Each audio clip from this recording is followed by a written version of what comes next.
नमस्कार साथियों, मैं हूं संतोष जावरिया और आप देख रहे हैं अनुपम एजुकेशन चैनल। हमारे चैनल पर आपका हार्दिक हार्दिक स्वागत है।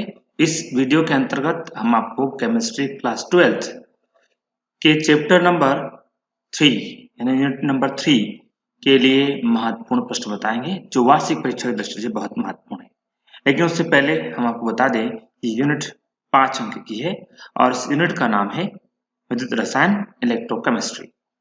तो इसमें 5 अंक का ही एक प्रश्न पूछा जाएगा और 5 अंक का वो प्रश्न क्या है, इसके लिए हम सीधे ले चलते हैं अगली स्क्रीन पर आपको और दिखाते हैं कि प्रश्न क्या है। तो देखिए 5 अंक का हमारा पहला प्रश्न इस तरह से है, कोलरास का नियम लिखकर इसके अनुप्रयोग लिखिए। तो कोलरास का ये जो नियम है ये क्या है, ये हम आपको दिखा देते हैं। तो देखिए यहाँ पे लिखा है कोलरास का नियम, और कोलरास के नियम के अनुसार अनंत अणुता पर जब संपूर्ण विद्युत अपघट्य पूर्णतः आयनित हो जाता है तथा अंतर आयनिक आकर्षण बल नगण्य हो जाता है, तब विद्युत अपघट्य की आणविक चालकता में प्रत्येक आयन का एक निश्चित योगदान होता है। इस अवस्था में अनंत अणुता पर विद्युत अपघट्य की आणविक चालकता का मान धन आयनों की अनंत अणुता पर चालकता व ऋण आयनों की अनंत अणुता पर चालकता के योग के बराबर होता है। इतनी लंबी परिभाषा समझ में नहीं आती है तो आप यहां से भी लिख सकते हैं अनंत अणुता पर। कहां से लिख सकते हैं? यहां पर, यहां से हम लिख सकते हैं अनंत अणुता पर विद्युत अपघट्य की आणविक चालकता का मान धन आयनों की अनंत अणुता पर चालकता व ऋण आयनों की अनंत अणुता पर चालकता के योग के बराबर होता है। इसी को मैथमेटिकल फॉर्म में कैसे लिखा जाता है वो देख लीजिए। इसका मतलब है अनंत अणुता पर मोलर कंडक्टिविटी आणविक चालकता, और ये ए मतलब एनायन, एनायन धनायन की अनंत अणुता पर चालकता, जहां x धनायनों संख्या है और ये जो है ये है केटायन की यानी कि ऋणायन की अनंत अणुता पर चालकता, जहां y ऋणायनों संख्या है। इसलिए हमने यहाँ x, y, lambda infinity at infinity और लेमडा c इन्फिनिटी के मीनिंग्स को यहाँ पे स्पष्ट कर दिया है। अब आइए कोलरास के नियम के अनुप्रयोग। तो कोलरास के नियम का पहला अनुप्रयोग है दुर्बल विद्युत अपघट्यों की सीमांतक आणविक चालकता की गणना करने में। अगला है दुर्बल विद्युत अपघट्यों की आयनन की मात्रा की गणना करने में, और अल्प विलय लवण की विलयता की गणना करने में, और जल के आयनिक गुणनफल के निर्धारण में। तो इस तरह से चार, यहाँ पर चौथा पॉइंट यहाँ पर है, इस तरह से 4 अनुप्रयोग है। अगले इसमें चलते हैं। अगला प्रश्न हमारे सामने इस तरह से है, सेल स्थिरांक किसे कहते हैं? विशिष्ट चालकता व सेल स्थिरांक के बीच क्या संबंध है? तो देखिए ये क्या है, ये इस तरह से इसका आंसर है। सेल स्थिरांक को किस तरह से डिफाइन किया सकता है? सेल स्थिरांक को डिफाइन करने के लिए ये फार्मूला है x बराबर l बाई a। इसमें l और a क्या है वो लिख दिया है। l इलेक्ट्रोडों की बीच दूरी है, सेल में इलेक्ट्रोड होते हैं दोनों इलेक्ट्रोडों के बीच दूरी l है, और a जो सेल की जो अनुप्रस्थ परिच्छेद जो इलेक्ट्रोड है उसके अनुप्रस्थ परिच्छेद का क्षेत्रफल है। तो हम लिख सकते हैं कि किसी चालकता सेल के इलेक्ट्रोडों के बीच की दूरी l तथा किसी एक इलेक्ट्रोड के तल के क्षेत्रफल a जो है वो निश्चित रहता है।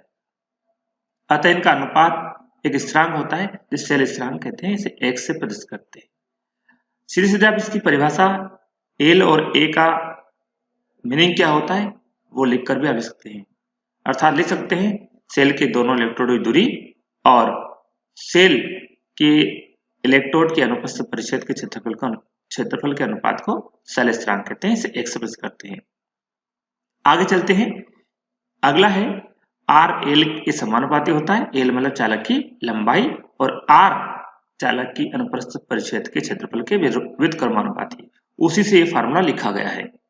अब r बराबर यहां हमने एक नियतांक लगाया है रो, रो है ये विशिष्ट प्रतिरोध है, तो l बाई a। अब उसके बाद ये समीकरण नंबर 2 दे दिया। समीकरण 1 व 2 से r बराबर रो x, r बराबर रो x, तो x बराबर क्या है r बाई रो, और r का मतलब क्या होता है प्रतिरोध, और रो का मतलब क्या होता है विशिष्ट प्रतिरोध, और x का मतलब सेल स्थिरांक।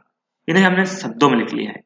अब प्रतिरोध का जो है, ये प्रतिरोध है, इस प्रतिरोध का व्युत्क्रम 1/चालकता और विशिष्ट प्रतिरोध का मतलब है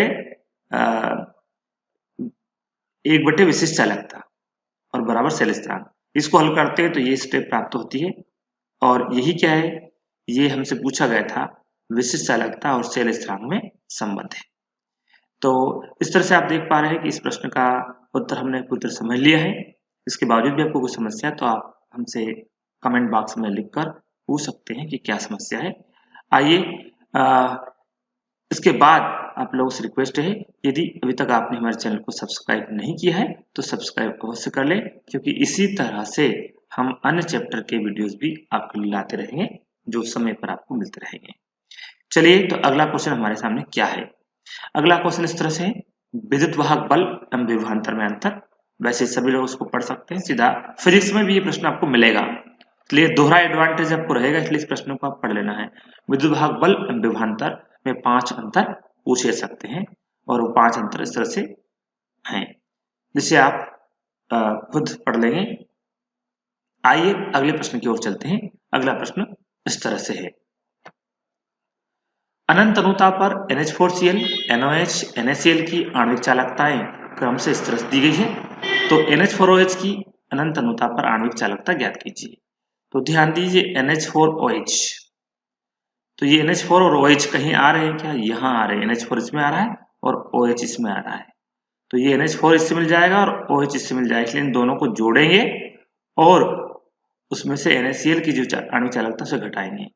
ये सवाल आपको देखने में बड़ा कठिन लग रहा है, लेकिन बहुत इजी है, केवल इसमें जोड़ और घटाव है। तो आइए सीधे चलते हैं इसके सॉल्यूशन पर। यहाँ पे प्रश्न डबल में लिखा हुआ है, आप चाहे तो देख सकते हैं, और जो मान यहाँ दिए गए हैं प्रश्न में उन्हीं को हमने यहाँ सीरियल से लिखा है। तो जो जितना भी सामने आपके यहाँ से यहाँ तक लिखा है ये सीधा प्रश्न का ही भाग है, इसलिए हमने लिख दिया है। किस किस का मान क्या दिया है, आणविक चालकताएं क्या क्या दी गई है, 3 कंपाउंड की हमें दी गई है, 3 यौगिकों की, और चौथे की NH4OH की पूछी गई है। तो NH4OH को लिख लिया और उसके आगे लगा दी उसकी आणविक चालकता, और कहां पर? अनंत अनुता पर। फिर NH4Cl की आणविक चालकता अनंत अनुता पर और NOH की आणविक चालकता अनंत अनुता पर, इन्हें जोड़ा जा रहा है। तो NH4 इससे मिल जाएगा और OH इससे मिल जाएगा, और हमें NH4OH की चाहिए, लेकिन इसमें Cl की मिक्स है और Na की भी मिक्स है, इसलिए हमने यहाँ से NaCl की आणविक चालकता घटा दी है। 150, 250 और -125, और इसे हल करने पर 275 आता है। इसलिए NH4OH की जो आणविक चालकता है अनंत अनुता पर वो 274 प्रति ओम वर्ग स्क्वायर सेंटीमीटर और प्रति मोल है। आगे चलते हैं अगले क्वेश्चन की ओर। तो अगला क्वेश्चन जो है वो इस तरह से है, इसे आप स्वयं हल करेंगे और मुझे कमेंट बॉक्स में इसका आंसर लिखकर आप दिखाएंगे। चलिए तो अगले प्रश्न की ओर चलते हैं। अगला प्रश्न इस तरह से, निम्नलिखित को समझाइए। अब निम्नलिखित समझाइए क्या है, कौन कौन सी परिभाषाएं हैं, ध्यान दीजिए। विशिष्ट चालकता, हाँ एक बात और बता दूं, पिछला जो आंकिक प्रश्न कराया था वो 3 नंबर का रहेगा, उसके साथ पूछ सकते हैं विशिष्ट चालकता से आप क्या समझते हैं, और एक प्रश्न ये है 2 नंबर का, उसके साथ 3 नंबर का वो जोड़ सकते हैं। अगला है तुल्यांक चालकता से आप क्या समझते हैं, इसका मात्रक लिखिए। ये उस किसी 3 नंबर के प्रश्न के साथ ये 2-2 नंबर में इस तरह से पूछे जा सकते हैं। अगला आता है आणविक चालकता, उसके बाद प्रबल विद्युतघट्य क्या होता है, दुर्बल विद्युतघट्य क्या होता है। हमारे इस वीडियो को देखने के लिए बहुत बहुत धन्यवाद साथियों। जय हिंद, जय भारत।